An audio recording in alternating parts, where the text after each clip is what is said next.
Telugu Desam party నుండి మరొకళ్ళు బయటికి వెళ్ళిపోయారు. బట్ బ్రేకింగ్‌లో అది కనిపించలేదు.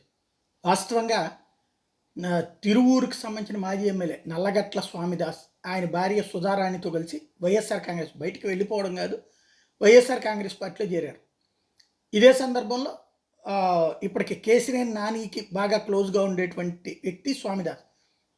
ఇంకో 2 పేర్లు కూడా ముందు వినిపించినాయి. బేగ్ ఎవరైతే వన్ టౌన్ ఇంతకుముందు ఎంకే బేగ్ గారి అబ్బాయి, అట్లాగే బొమ్మసాని మైలవరం, వీళ్ళు వస్తారని. అయితే వాళ్ళిద్దరూ మాత్రం తెలుగుదేశంతోనే ఉంటామన్నారు.